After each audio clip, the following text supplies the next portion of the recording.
Good morning, everybody. Welcome to your Rangers Review morning briefing for Thursday, the 6th of August. I'm Derek Clark, and I'm joined this morning by Chris Jack, live from his hotel room in Bialystok. Let's hope that the Wi-Fi holds up better than it did yesterday, Chris. But so far, so good. How goes it?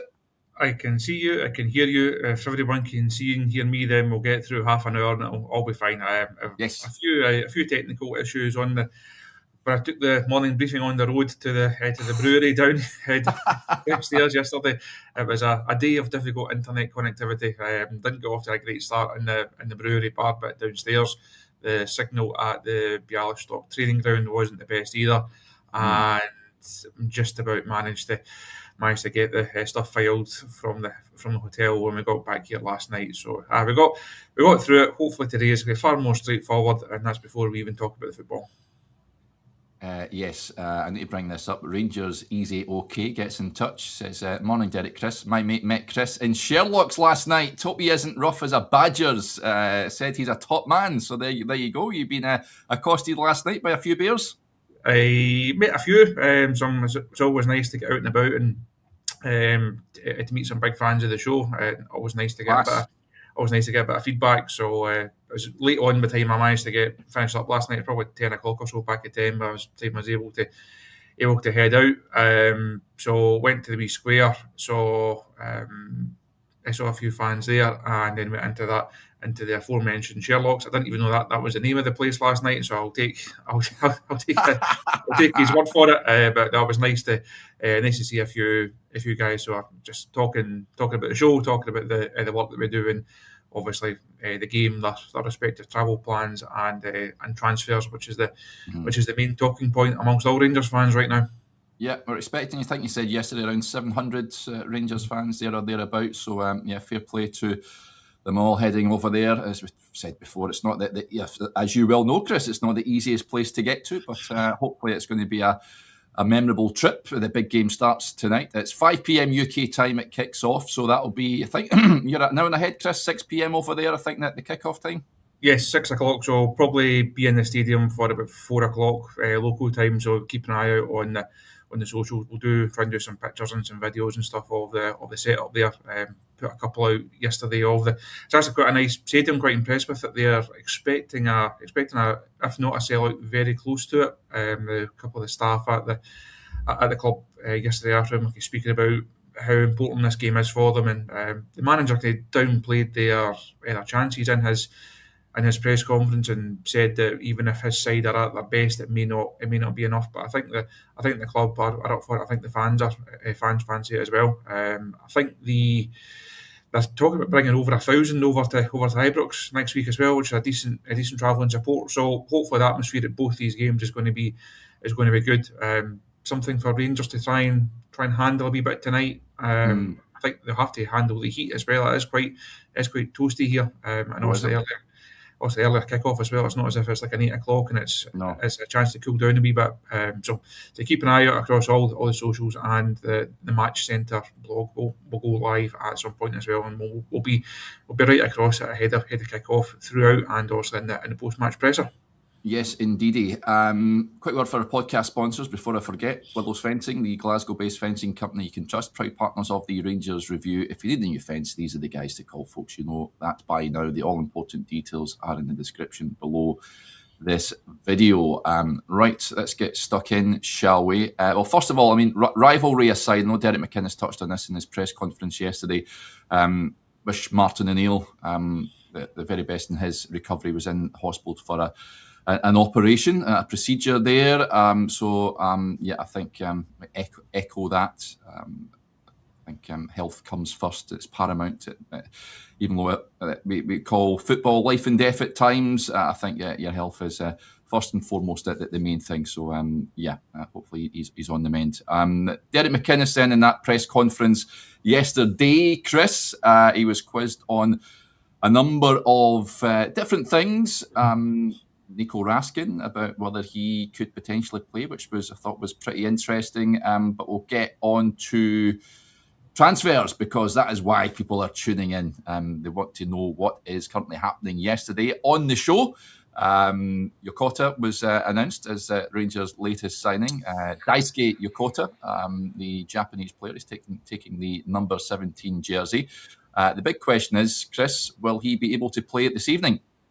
He will be. Whether he does or not is obviously down to Derek McInnes. The manager spoke about the good work that the club have done over the last few days to get Yokota in and also get the paperwork sorted for McInnes as well. So McInnes flew down to London yesterday morning, picked up his visa, and then flew out to Poland to join up with the squad. So he's available and can play, which is obviously a boost given the Ben Godfrey situation. And Yokota is fit, he's available, he's in the squad, and he's good to go. I think we spoke a wee bit about it yesterday morning. For me, if he's fit enough and he's in a good place, I wouldn't have any issues with him starting. It's not as if there's a whole host of options on that right hand side. I think if you're looking for someone that's going to provide a bit of pace, just to give Rangers an out ball and give them something. The defenders will always be scared by someone who can cover the ground quickly. Even if you're not the most technical of players, if you can run and you've got that directness and you've got that speed, it's always going to spook defenders. So I think Yokota will hopefully add something to the squad that is missing. So as I would have no issues with him starting tonight. But Derek did say last night he has to be fair with both in terms of the preparation and the work that I've done. Obviously, Yokota just coming into the squad over the last couple of days, so it really depends on the manager's call. But for me, I would have no issue with it. No issue with it happening. Yeah, me neither. Bearboy9 gets in touch. He says it's Daisuke, Derek, not Daisuke. So Daisuke. I very much hope the Rangers media team, as I said yesterday, stick him in front of a camera and just say his name, so it helps us here, so we can pronounce it properly. But yeah, we'll go with your pronunciation, Bearboy. So we'll call him Daisuke from here on. No doubt we'll have a chant for him. I very much hope so. I did see a little snippet yesterday of him showboating in a game for Hanover, and I think that will endear him to the Rangers fans. I do like a bit of that in a player, so hopefully we see some of that going forward. So Rangers have opened talks with PSV Eindhoven, looking to strike a deal with the winger. Now I'm going to butcher the chap's name. I do apologise. Kuib Driouech, or Driouech, but he is of course a Moroccan winger, and he's been at PSV for a few seasons now. I know Rangers were keen on him previously. I'm not too sure. Was it when Michael Beale was in charge, or was it Clement? I'm not entirely sure, but I know that they missed out on him previously and went to PSV, but they're very much interested in his services now, Chris, aren't they? This was a bit of a blast from the past yesterday when this one came around. Actually, we had exactly the same conversation that you've just mentioned there. We recognised the name, we're familiar with the player, and we could not remember off the top of our head which Rangers manager was actually interested in him. I think that shows how many Rangers managers there have been, and how all of these transfer windows have just rolled into one big mashup. Because Rangers have signed an awful lot of players and have been linked with an awful lot of players over the last few years. I think this one has captured the imagination of the fans. I think safe to say a lot of social media chat about him last night. It seems to be the new Hertel Down. Rangers decided not to pursue that one, left the fans disappointed. Everyone was a bit upset with the recruitment team and the club and the manager, and everyone was on a bit of a downer. The Driouech rumour comes back around. Rangers make a move, and everyone seems to be in a happier place when it comes to recruitment. I think, as Derek said last night, they are still in the market for wide players. We spoke about that yesterday morning, and the need for more wide players to come in even after Yokota. They do need different options in that area of the park. Derek confirmed last night he wouldn't go into names, understandably, but did say they are in the market. They are still progressing in discussions with a number of players. So let's see how this one unfolds. Clearly, a player that Rangers are interested in. If you get to this stage, it's a player they would they would like to sign. But we'll try and get an update on that one over the course of the day, and if not, we'll see if Derek can provide an update after the game later on. Yes, thank you to you all for commenting in, saying Daisuke did pronounce his name in the training video yesterday. I did not see that, so yeah. So thank you, thank you to you all for correcting me. That's what this show's all about, you guys correcting me when I make big errors like that. But there you go. But Driouech, yeah, I've seen snippets again, little clips of him scoring against the likes of Arsenal and Liverpool. He looks decent in these clips, but you do wonder. I mean, another player we've said before, coming from the Eredivisie, does it translate well? The last couple of players Rangers have brought from there, it hasn't entirely worked for them.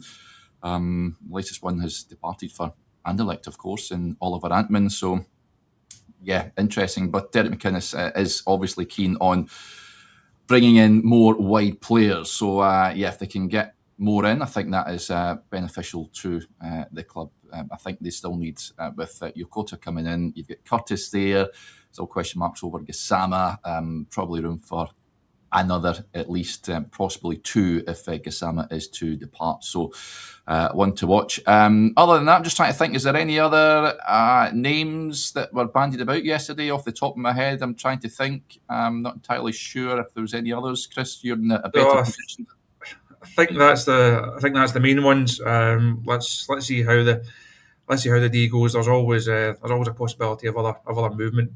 But we know the areas that Rangers are still active in, even after completing their ninth bit of business.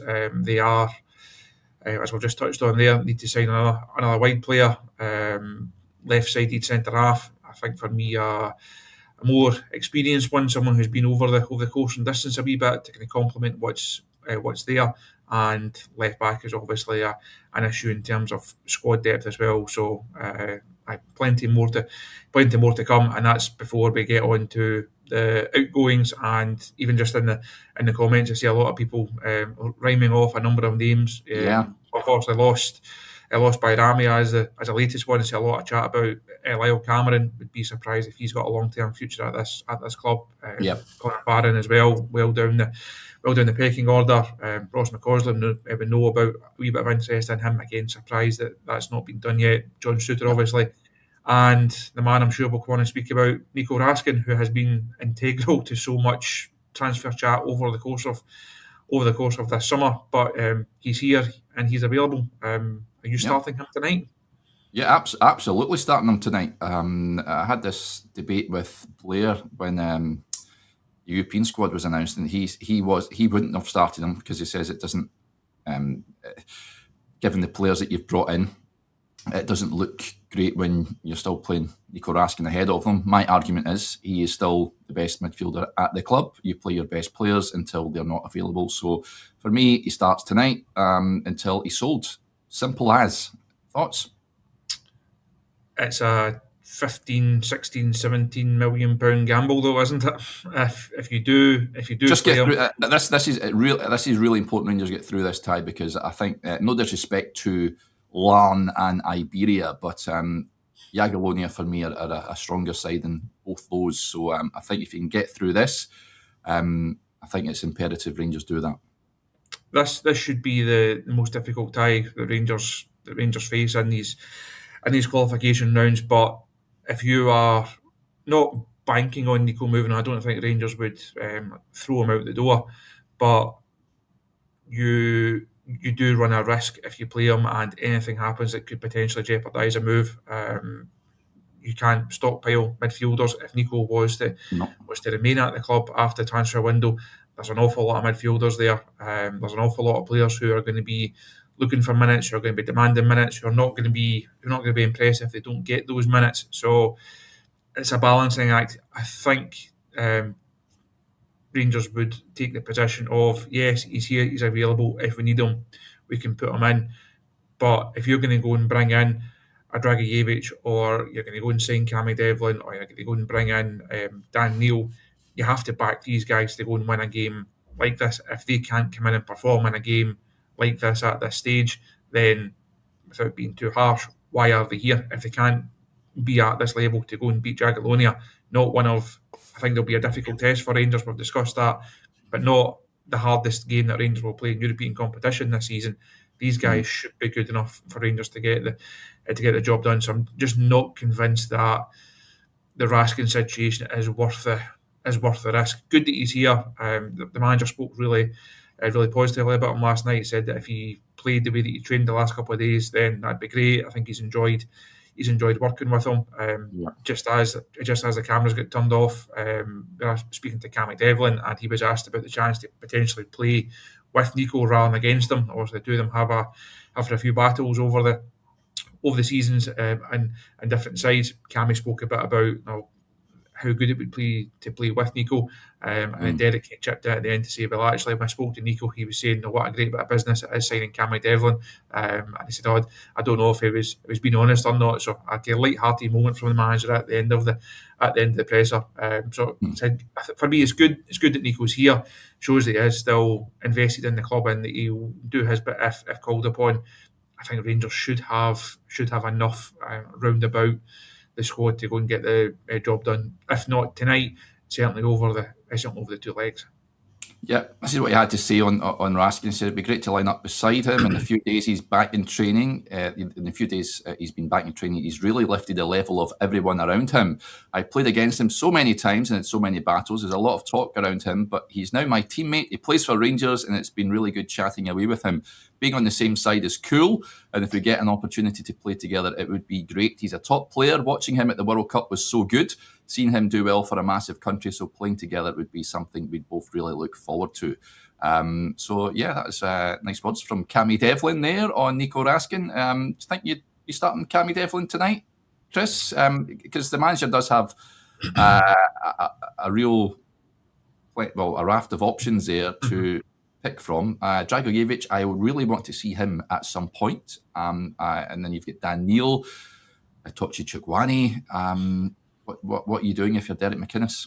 I was writing that interview last night and I got back to the hotel, and that kind of end section of the interview is about Derek's midfield options and whether Cammy could play tonight. I know there's a lot of fans think, well, if he's been up at the pre-match press conference, that means he's definitely going to start. Don't really subscribe to that. I think he's a good talker. And he's a safe pair of hands to put up in a presser like that. So I wouldn't read too much into that. But it's going through the midfield options and saying if he decides to start Devlin, he then picks a partner between other new summer recruits in terms of Neil or Driouech. Raskin comes into the equation as we spoke about, and momentarily I completely forgot about Toshi Chukwani because he's almost been just kind of overlooked in this summer. There's been so much work done in the midfield. We've spoken a lot about also the Raskin situation when Neil has been signed and then Devlin's been signed and been linked with other midfielders. That's kind of dominated the agenda. The ones that we touched on there in terms of Cameron and Barron, we've spoken about them, spoken about Bailey Rice. Chukwani just seemed to drift through pre-season in the early weeks of the campaign, and nobody's really speaking about him. Nobody's paying too much attention. And you have to remember, this is a guy that Rangers spent £4 million on just 7-8 months ago. So I'd like to see him at some stage just to see where he's at, to see where his head at, to see where his game is at. But like you, probably more excited to see Driouech just to see what Rangers have spent the money on this summer. He played in that bounce game against Thistle the other day there, got 45 minutes under his belt, has been in and around the squad for a few days now after getting that deal signed. Whether he starts or not sure, but I'd like to see him at some point. So for me, it's probably Devlin and Neil if Derek decides to go with a two. You could always say they might bring in Diomande maybe and go for a three and have Dio off that right hand side as we've seen in pre-season. Safe to say Derek is not short of options in that area, but I say Chucky has kind of fallen down the pecking order a wee bit in terms of just people kind of speaking about him. So these early weeks of the season really, really important for a number of players for a number of different reasons. Yeah, I don't want to see Diomande on the right hand side, please. hence the real need to bring someone. Well, Yokota could very much be that guy. Lots of comments coming in about who should start in the engine room. The below yonder says Devlin tonight to keep it tight, not Ibrox, where we'll have a go at them. James Miller says Driouech must be in with a shout. Tambro says you also need to play Ass. I think it means Asgard there. But Asgard will be playing tonight, you would imagine. He could be the main man. Played well against Dundee United. But I think where does he start in that team, Chris? That is the question off the left-hand side, perhaps? Or are you starting Gassama out there? No, is a short and sweet answer to Height the striker. JD Gassama does not start for me tonight. But I said that on Friday, and an hour and a half before kick-off, his name was on a team sheet, which was a wee bit of a surprise, has to be said.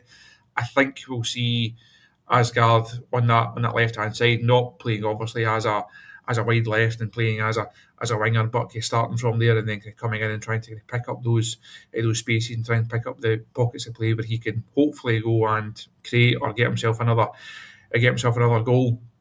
If it's not going to be Yokota on the right, I'd like to see Finlay Curtis. I know probably more adept on the left, but as we touched on right at the top of the show, just to give Rangers a bit of pace and a bit of goal threat, and it's something that the wide areas haven't really had over the course of the season so far. So for me, it's Asgard from the left, Yokota or Curtis from the right, and hopefully this time I'll get my preferred front two of Shermite and Shankland. It didn't quite happen on Friday night up at Tannadice, but I think that's the best two that Rangers have. So really, it depends how Derek sees it, because you have to play the tie as well as playing the game. If Rangers were to come away with a draw tonight, it's a decent enough result. They don't have to go and win the tie by blitzing at 4-0 tonight. If they could, it'd be great, and it would make things I'd take a draw. I'd absolutely take a draw. I'll tell you that right now.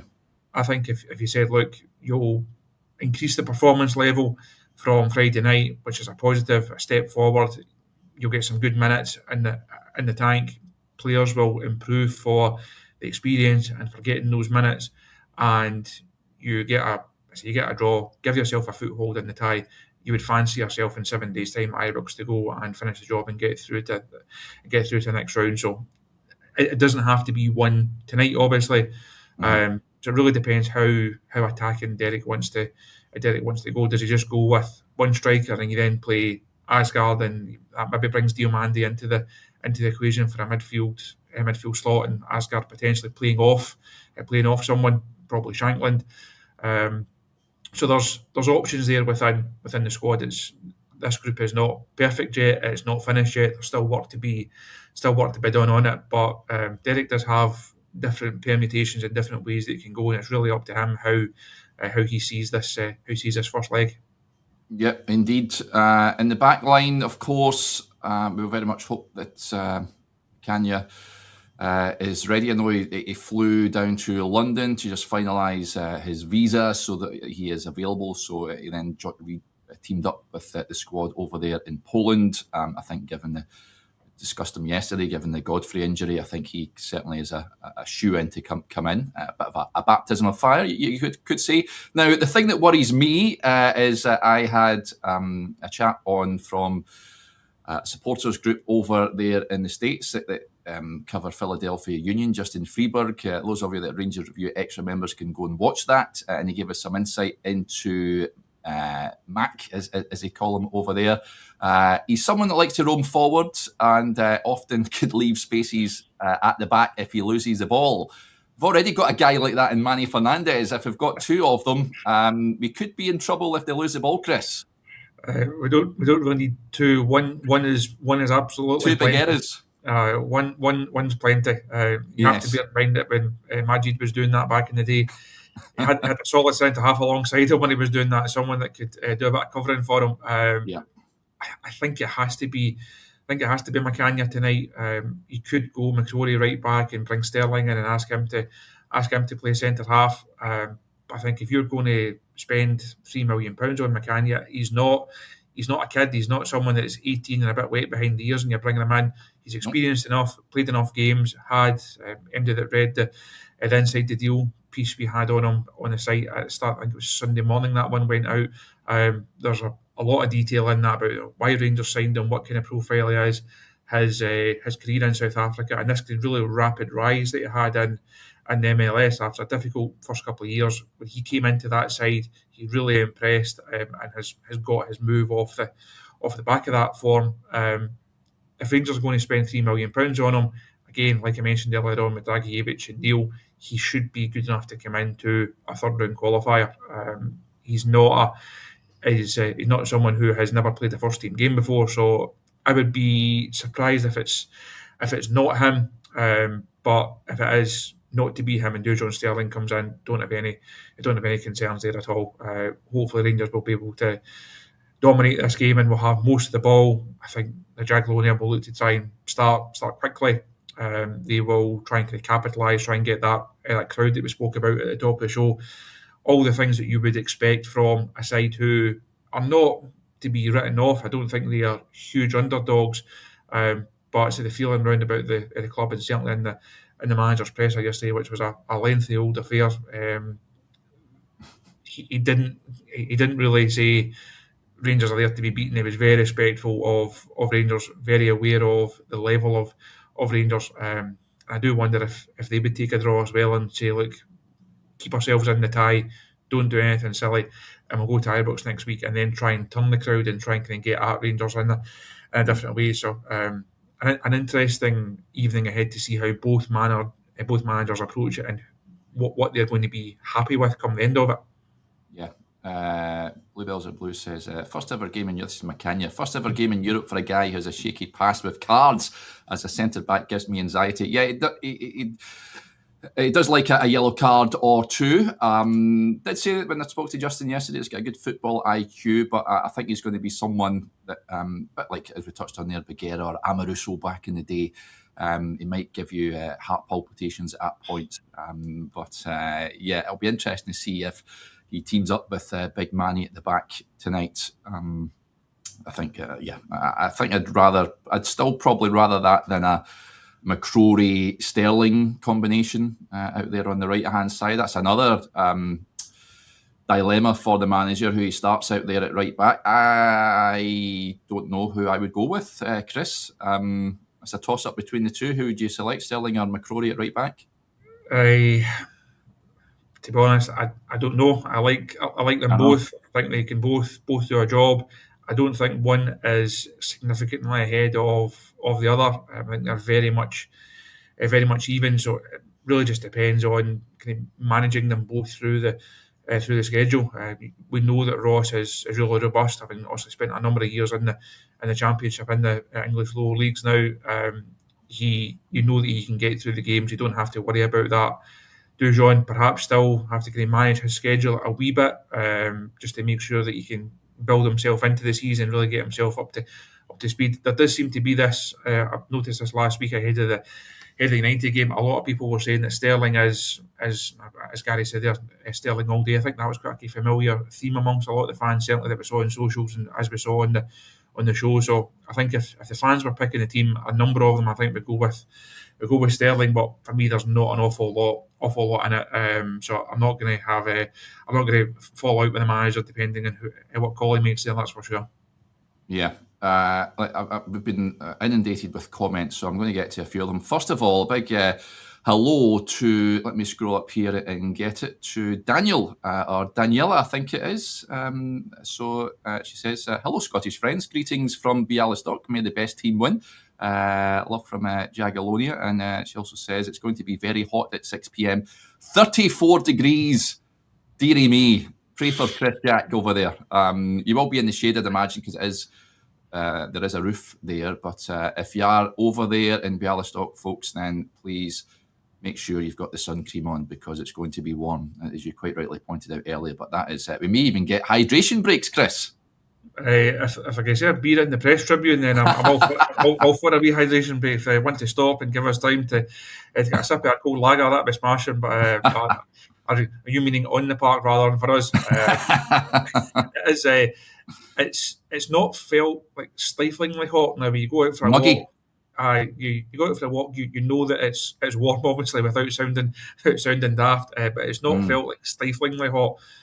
But I am just walking around the city centre and going for a bite to eat and going for a beer and having a chat with the press guys here. I'm not having to run around and put tackles in and try and win a European tie. But I think the players will be.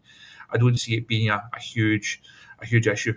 It's a factor, something they will have to contend with. But I wouldn't be putting it forward as a potential excuse if things go badly. Put it that way.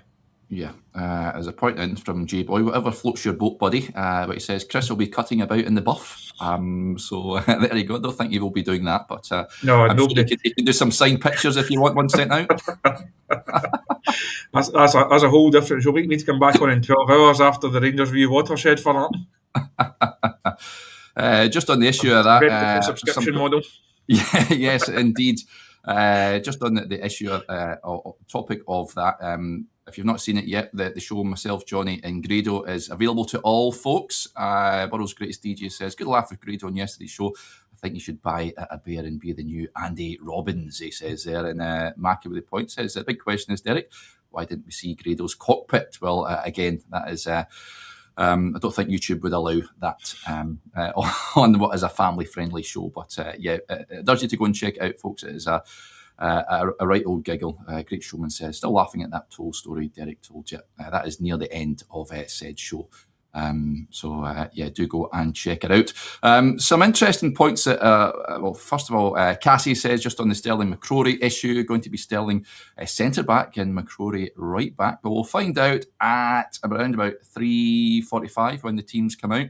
I think I'll be on with you again, Chris, pre-match for the teams when they come out in the stadium, I think. I believe so. I think Johnny and Josh are getting their money's worth out. Maybe I'm over here to justify my existence and justify my expenses. So I think we'll be live pre-match. I'm not sure what the plan is for post-match. I'll also be down in the press conference room and in the mix zone as well. Try and get reaction from the manager and a couple of players. I know people will probably ask tomorrow morning, is there a press conference Friday? There are no plans for press conferences on Friday. Rangers will just do all the preview stuff tonight. So there'll be an extra player or two come through the mix zone just to tick us over content wise over the weekend as we build into the Hibs game. But no, I'll join you in live from the gantry up there hopefully. It is covered, it is quite far back, it's quite high up as well, but thankfully there's a lift to take us up there, so by the time I get there in that 34 degrees, the sweat won't be running off my furrowed brow, thankfully.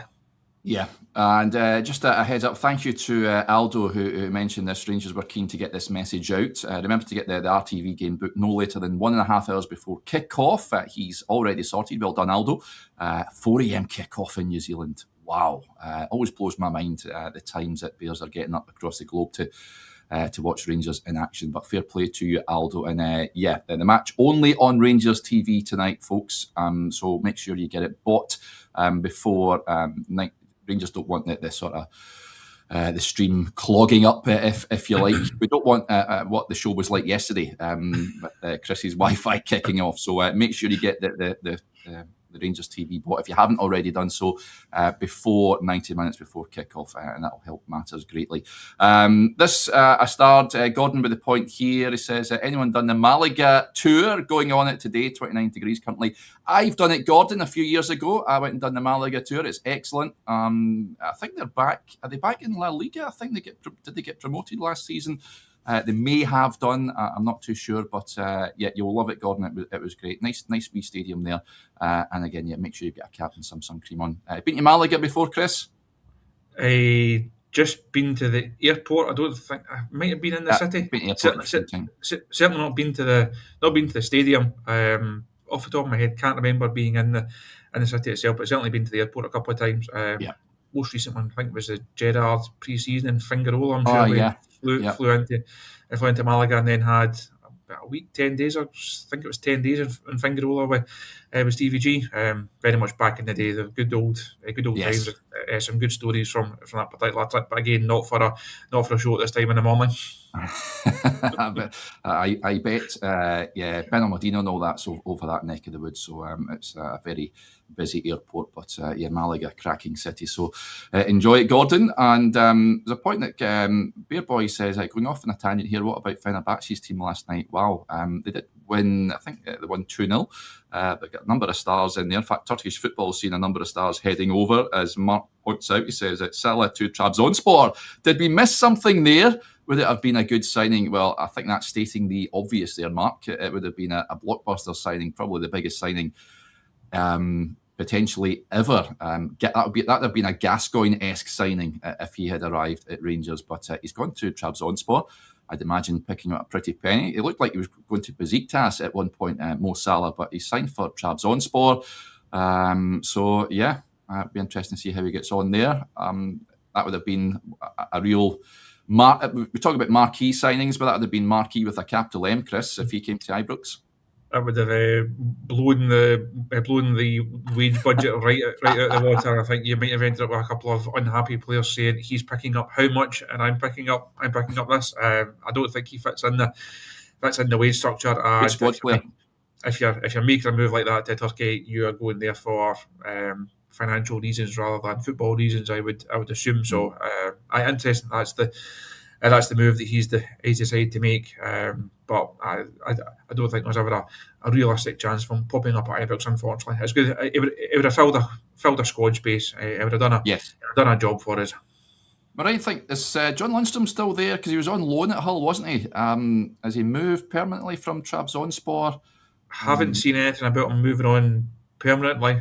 So it was just a loan note. I may well have missed it over the course of summer, but I think things you never thought you'd see. They can reminisce about their respective careers over a beer, I'm sure. Yeah, I just get an image of I don't know if you remember a good number of years ago now, the Tony Bellew press conferences when Jay from the In-Betweeners gate crashed it, and you just heard Tony Bellew going, "All right, la." I just got this image of John Lundstrom saying that as Mo Salah walks into training. But yeah, intriguing stuff indeed. And this was a question.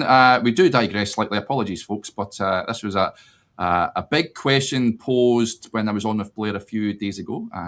Dams says, "Does Chris know he's a man to win a Rangers Royal Rumble? Rangers Review Royal Rumble yet?" So I think it was Dams or someone else said that they had this weird image of us all in a Royal Rumble, and they thought you would win, Chris. Out of all the guys at the channel, do you think you'd be in with a shout? I did say that given your Carluke background and all, I think you would be a force to be reckoned with. They try to say Alex was a rough and tumble area. I'm hoping there's some people in the comments that can defend that area of the country. I must have missed that on the show the other day. I was not aware that there was a bit of Royal Rumble chat. Just was bringing back the Stone Cold music from Deadline Day. Well, no, because we don't want Vince McMahon, whoever's in charge of the WWE, to take on. We upset people last time. We had our fun with that. Yes, we did indeed. So do let us know in the comments, folks. Who do you think would win out of the Royal Rumble with all of us? Me, Chris, Johnny, Joshua, Blair, and Stevie. It would be it would be intriguing stuff. That's what the WWE needs, as far as I'm concerned.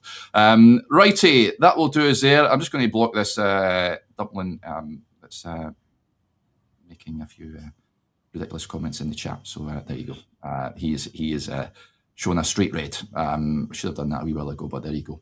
Righty, that will do us there. I don't think there's anything else pressing that's worth addressing, Chris, off the top of your head. I think we've covered all the bases there.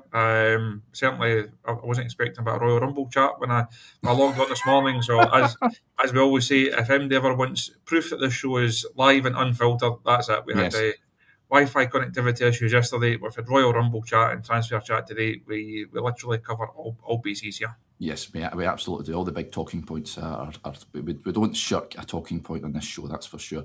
And Jamie says, Diamandi watches the Rangers review. Hi, Dio, if you're watching. So, hi, Mo. Good to have you tuning in, buddy.